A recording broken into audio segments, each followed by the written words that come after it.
Excellencies, delegates, indigenous peoples, representative, sisters and brothers, Kulumka Purungkaham, I bring greetings in my mother tongue, Kokborok. I am Binota Moy Dhamai, a member of the Tripura indigenous community from the southeastern part of Bangladesh, and very humbled to have been nominated by indigenous peoples as co-facilitator for these intersessional meetings of the Human Rights Council. It's an honor to serve this role with Canada and Australia. Let me congratulate every one of us, states and indigenous peoples representatives, for a successful first intersessional meeting. I would like to extend my warm welcome to state delegates, indigenous peoples representatives from the 7 socio-cultural regions and other friends in this room 20.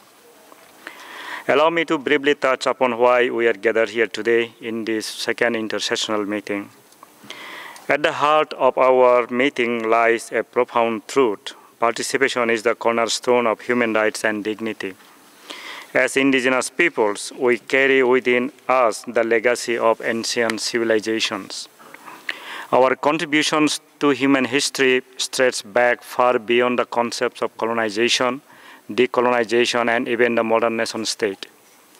This historical reality is not just a matter of pride, it underpins our inherent right to engage in matters that directly impact our lives and the lives of our people.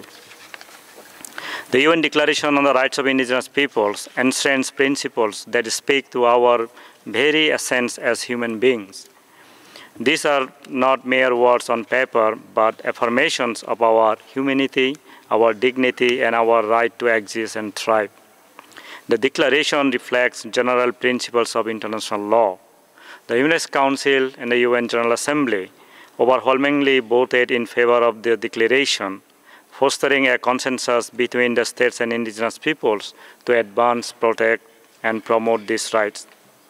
Our presence here, seeking enhanced participation in this council, is a continuation of our long struggle against historical injustices, discrimination, and systematic violations that have plagued our people since colonial times. Allowing indigenous peoples to the council works will not only help shape the inclusion of indigenous peoples' rights into national human rights frameworks, but also reflect indigenous peoples' unique contributions to the international human rights discourse to ensure that the voices of indigenous peoples are heard in global platforms that shape human rights policies and decisions. So how do we achieve this meaningful participation? In the first intersessional meeting, I proposed that we embrace 4 key principles: inclusion, diversity, equality, and accessibility, what I call the IDEA framework. Within this IDEA framework, the participation of indigenous peoples in the council is vital for ensuring that their voices are heard, their rights are protected, and their contributions to global human rights are recognized.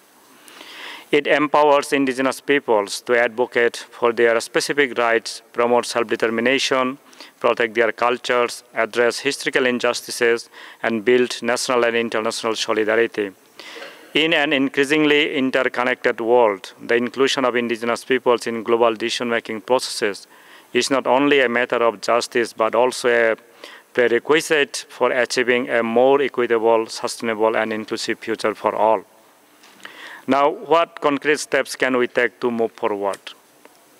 In our first intersessional meeting, we had very constructive discussion regarding accreditation principles, criteria, and mechanisms that are very significant to ensure enhanced participation, advancing and promoting indigenous people's rights, and required concrete steps in moving forward. We need affirmative actions, adequate resources, and institutional support, and most importantly, a political will that supports to build a political consensus to advance indigenous people's rights as committed by adopting the UN DRIP. We envision a Human Rights Council where indigenous people's voices are not just heard, but are integral to its functioning. This is not just about representation, it is about co-creating a future where indigenous people's perspectives, philosophies, and worldviews shape the global human rights agenda. Esteemed colleagues, as we embark on these crucial intersessional meetings, I call upon both states and indigenous peoples representatives to approach our discussions with open minds and hearts. Our task is not merely to debate, but to force new pathways for collaboration and understanding. Let us draw inspiration from the spirit of consensus that led to the adoption of the UN DRIP. Today, we have the opportunity to build on that foundation, to create a legacy of enhanced participation that will resonate for generations to come.